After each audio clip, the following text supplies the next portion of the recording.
저는 지금 제 인생에서 가장 감추고 싶었던 이야기를 꺼내려 합니다. 언론은 저를 성공한 젊은 기업가라고 불렀습니다. 사람들은 제 회사를 부러워했고 제 이름을 기사 제목으로 달았습니다. 그러나 그 화려한 포장 뒤에는 깊은 그림자가 숨어 있었습니다. 누구도 알지 못하는 집안의 비밀, 그리고 저를 끝없는 죄책감과 후회 속에 묶어둔 사건이 있었습니다. 오늘 저는 그 이야기를 처음으로 고백하려 합니다. 성공이란 사람을 공허하게도 만듭니다. 회사는 커지고 사람들은 제 손을 잡으며 존경한다고 말했습니다. 하지만 그 모든 박수 소리 속에서 제 귓가에는 늘 하나의 공허한 메아리만 남았습니다. 후계자가 없다는 사실이었습니다. 결혼한 지 8년이 넘었지만 아내 윤서영과 저 사이에는 아이가 없었습니다. 처음에는 시간이 해결해 줄 거라 믿었습니다. 하지만 해마다 지나는 시간은 오히려 제 마음을 더 무겁게 만들었습니다. 저는 수많은 병원을 전전했습니다. 국내 유명 클리닉부터 해외 전문 병원까지 다녔습니다. 주사, 약, 수술적 시술까지 안 해본 것이 없었죠. 심지어 한의원과 민간요법까지 붙잡았습니다. 그러나 돌아오는 대답은 같았습니다. 특별한 문제는 없습니다. 단지 원인을 알 수 없는 불임일 뿐입니다. 아내 윤서영은 겉으로는 늘 의연했습니다. 하지만 깊은 밤 혼자 눈물을 흘리는 모습을 저는 여러 번 보았습니다. 진단서 한 장을 쥔 채 거울 앞에서 무너져 내리는 그녀를 볼 때마다 제 가슴은 찢어졌습니다. 저는 위로할 말을 찾지 못했습니다. 아무리 손을 잡아주고 괜찮다고 말해도 그녀 마음속에 자라나는 죄책감을 막을 수는 없었습니다. 회사에서는 누구보다 강했고 사람들에게 존경받았습니다. 그러나 집에 들어서면 저는 한없이 작아지는 남편이었습니다. 술잔에 기대어 하루를 버티며 스스로에게 묻곤 했습니다. 아이 하나 없는 성공이 무슨 의미가 있지? 내가 쌓아 올린 건 결국 모래성 아닐까? 윤서영은 결국 스스로 답을 내렸습니다. 어느 날 그녀는 저를 마주보며 단호하게 말했습니다. 우리 가정을 지키려면 다른 방법을 찾아야 한다고. 그 말이 무엇을 뜻하는지 처음엔 이해하지 못했습니다. 하지만 곧 알게 되었습니다. 그녀가 말하는 방법은 씨바지, 곧 대리모였습니다. 저는 충격의 말을 잃었습니다. 그것은 과거 역사책에서나 보던 제도 아닙니까? 그런데 아내는 진지했습니다. 더 놀라운 건 그녀가 지목한 사람이었습니다. 바로 미연. 올해로 22살. 아직 젊고 순수했지만 한 사람의 여인으로 차츰 자라나던 나이였습니다. 원래 아내 윤서영의 친정에서 집사로 일하던 부부의 딸이었죠. 그러나 부모가 갑작스러운 교통사고로 세상을 떠나자 윤서영의 부모는 불쌍히 여겨 그녀를 거두었습니다. 미연은 허드렛 일을 도우며 학업을 이어갔고 언니처럼 따르던 서영이 시집을 갈 때 함께 따라 나와 우리 집에서 살며 집안일을 도왔습니다. 마음씨 착하고 성실한 아이.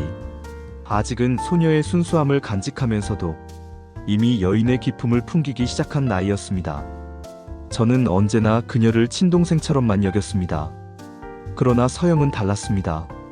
절망의 끝에서 그 아이가 가정을 살릴 마지막 수단이라고 본 것입니다. 저는 단호히 말했습니다. 그럴 수는 없어.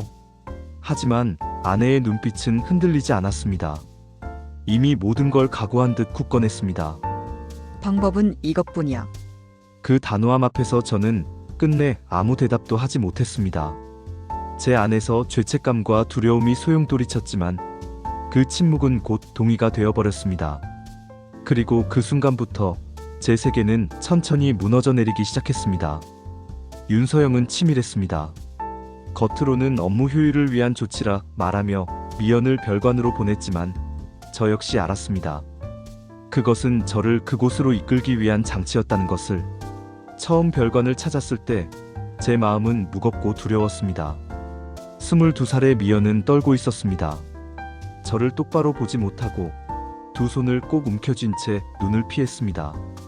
저는 그녀 앞에서 수없이 사과했지만 상황은 바뀌지 않았습니다. 그러나 시간이 흐르면서 두려움은 이상한 친밀감으로 변해갔습니다. 사람의 마음은 참 약했습니다. 반복되는 시간 속에서 저는 미연의 순수함과 따뜻함에 점점 끌렸습니다. 그녀는 저를 아버지처럼 의지했지만 동시에 20살을 갓 넘긴 여인으로서의 맑은 눈빛을 가졌습니다. 그 눈빛 속에서 저는 보호 본능과 함께 감당할 수 없는 갈망을 느끼게 되었습니다. 늦은 밤, 별관의 작은 등불 아래에서 우리는 종종 마주 앉았습니다. 그녀는 제 말을 조심스레 들었고 저는 그녀의 불안한 시선 속에서 위안을 찾았습니다.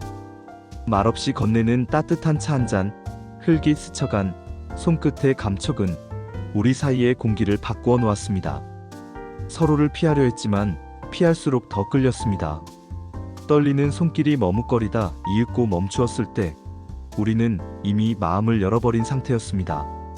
그날 밤 오랫동안 감춰온 외로움과 갈망을 서로에게 맡겼습니다. 죄책감과 두려움이 엄습했지만 동시에 그 어떤 말로도 부정할 수 없는 따스함이 우리를 감쌌습니다. 마침내 우리는 하나가 되었습니다. 한편 본체에서 창밖을 바라보던 윤서영은 매일 이 광경을 견뎌야 했습니다. 그녀 스스로 만든 일이었지만 남편이 다른 여인과 함께하는 현실은 그녀를 무너뜨렸습니다. 질투와 배신감이 그녀의 마음을 잠식했습니다. 하지만 그녀는 입을 다물고 있었습니다. 시간은 빠르게 흘렀습니다. 우리의 비밀스러운 관계는 눈에 보이지 않는 흔적을 남기기 시작했습니다. 어느 날 저는 미연의 몸에서 미묘한 변화를 느꼈습니다. 아침마다 입맛을 잃고 얼굴이 창백해지고 몸이 조금씩 무거워졌습니다. 의심은 현실이 되었고 결국 의사는 새로운 생명이 잉태되었다는 사실을 알려주었습니다. 저는 충격에 휩싸였습니다. 머리가 하얘졌습니다. 하지만 윤서영은 놀라지 않았습니다. 오히려 담담했습니다. 마치 오래전부터 이 순간을 기다린 듯이 말했습니다. 됐어. 이제 우리 가문을 이을 아이가 생긴 거야.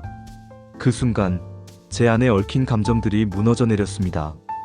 죄책감과 두려움, 그리고 설명할 수 없는 안도감이 뒤섞여 있었습니다. 미연의 배는 하루가 다르게 불러왔습니다. 22살의 어린 나이에 감당하기엔 너무 큰 짐이었지만 그녀는 묵묵히 받아들였습니다. 그녀의 눈빛에는 두려움이 있었지만 동시에 아이를 품은 여인만이 지닐 수 있는 신비로운 빛이 깃들어 있었습니다. 그러나 세상은 이 진실을 알 수 없었습니다. 윤서영은 교묘하고 치밀했습니다. 전문적으로 맞춘 가짜 배를 착용하고 외부 사람들 앞에서는 임신한 몸처럼 행동했습니다. 식사 자리에서 조심스럽게 손으로 배를 감쌌고 산모교실에 다니는 척 사진을 남겼습니다. 모든 흔적은 서영이 임신한 것처럼 연출되었습니다. 친정 부모와 주변 사람들은 모두 서영이 임신했다고 믿었습니다. 가장 아이러니한 건 임신으로 배가 불러오는 두 여인의 모습이 동시에 존재했다는 사실입니다. 본체에서는 윤서영이, 별관에서는 미연이, 둘은 마치 거울처럼 서로의 그림자를 닮아갔습니다. 그리고 마침내 기다리던 날이 찾아왔습니다. 아들을 품에 안은 이는 미연이었습니다. 그러나 세상은 그 사실을 알지 못했습니다. 모두가 윤서영이 아들을 낳았다고 믿었고 그날을 그녀의 출산으로 기념했습니다.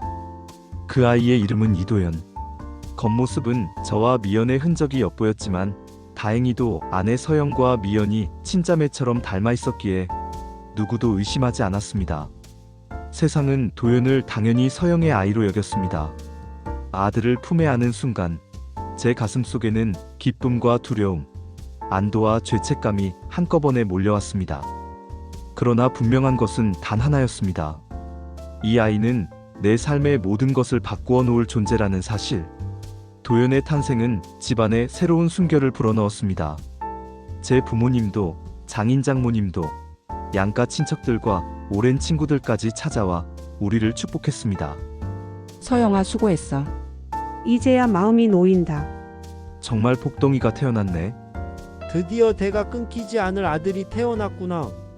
이제 너희 집안에도 다시 봄이 찾아왔네. 모두가 웃으며 기뻐했지만 그 웃음 너머에 감춰진 우리 셋만의 비밀을 떠올릴 때마다 제 가슴은 서늘하게 식어갔습니다. 시간은 흘러 도연은 무럭무럭 자라났습니다. 아이는 영리했고 웃음이 밝았으며 누구에게나 사랑받는 존재가 되었습니다. 도연의 얼굴은 저와 미연을 반반 닮아 있었지만 사람들은 다행히도 윤서영을 쏙 빼닮았다며 감탄했습니다. 서영과 미연이 친자매처럼 닮은 덕택에 세상은 끝내 눈치채지 못했습니다. 하지만 저는 알았습니다. 도연이 웃을 때, 그 속눈썹이 떨릴 때, 그리고 걸음마를 내딛는 순간마다 그 안에는 저와 미연의 그림자가 깊게 새겨져 있다는 것을. 서영은 꿋꿋했습니다. 겉으로는 자랑스러운 어머니의 얼굴을 하고 있었지만 밤이 되면 홀로 창문 앞에 서서 눈을 감곤 했습니다. 그녀의 눈빛 속에는 질투와 사랑, 체념과 승리가 뒤엉켜 있었습니다. 그리고 미연. 23살의 아이를 품은 그녀는 어느새 여인의 얼굴이 되어 있었습니다. 아이를 안고 있을 때면 미소를 지었지만 그 웃음 끝에는 늘 설명할 수 없는 슬픔이 스며 있었습니다. 그녀에게 도연은 분명 자신의 아들이었으나 세상 앞에서는 그저 작은 엄마일 뿐이었습니다. 이제 도연의 존재가 우리 셋을 하나로 묶어주는 동시에 조용한 균열을 키우고 있었습니다. 아이는 날이 갈수록 우리 집안의 희망이 되었지만 동시에 세 사람의 마음에 묶인 사슬이 되어갔습니다. 하지만 아이가 자라날수록 균열은 커졌습니다. 저는 아이와 함께 있는 시간이 많아졌습니다. 작은 손이 제 손가락을 꼭 쥘 때마다 가슴은 벅찼습니다. 그러나 동시에 이 아이가 제겐 축복이지만 윤서영에게는 상처라는 사실이 선명하게 다가왔습니다. 첫 돌잔치가 다가오자 서영은 누구보다 성대하게 준비했습니다. 음식이며 장식이며 호텔을 방불케 하는 규모였습니다. 그날 손님들은 한결같이 말했습니다. 역시 강 사장님 아드님답네요. 도연이가 아주 당차게 생겼습니다.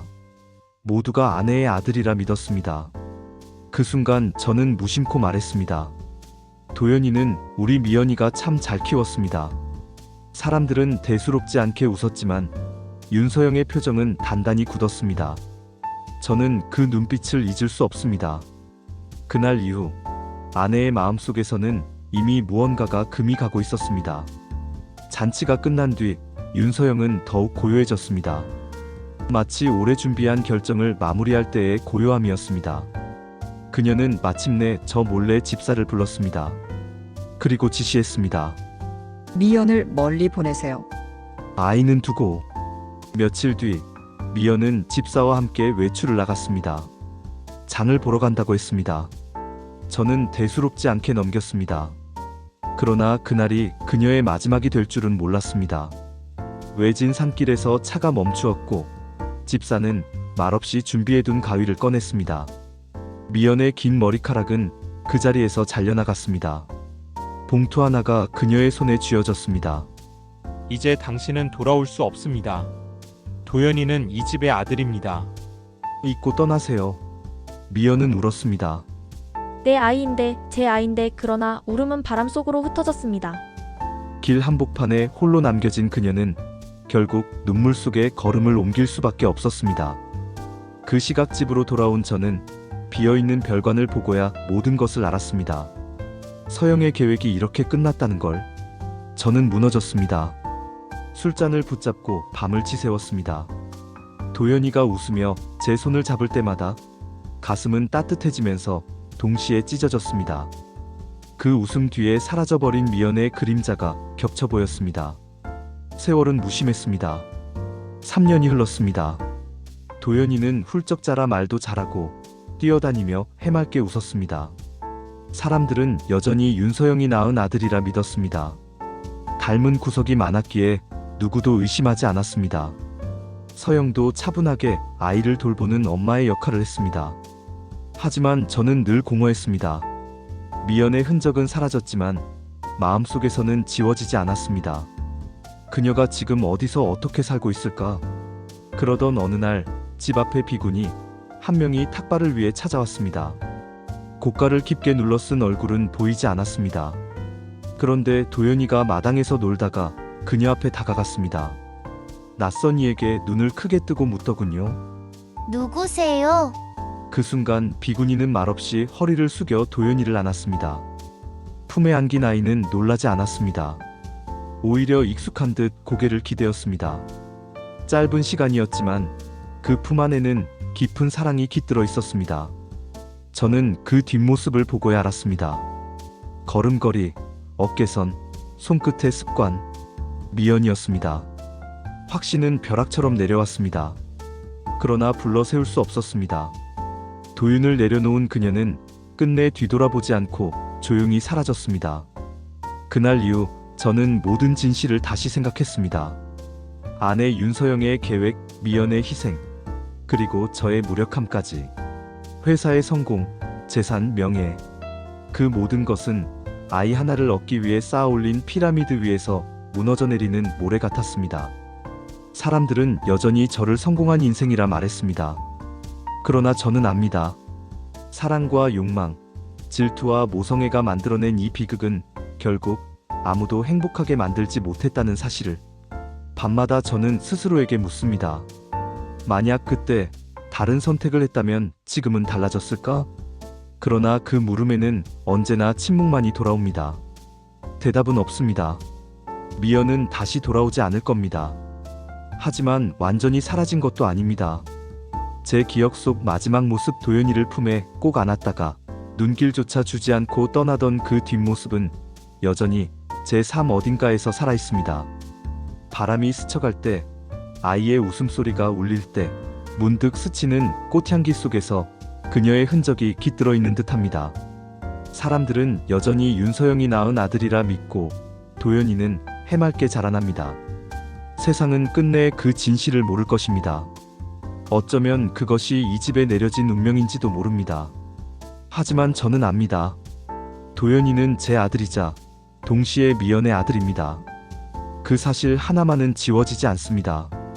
어쩌면 언젠가 아주 먼 훗날 다시 한번 그녀와 마주칠 날이 올지도 모릅니다. 탁발하던 그날처럼 불현듯 제 앞에 나타나 아이를 조용히 안아줄지도요. 그 희망이 헛된 환상일지라도 저는 여전히 마음 한켠에 그 가능성을 남겨둔 채 살아갑니다. 그래서 오늘도 아이의 웃음 뒤에서 그 뒷모습을 찾아 헤맵니다.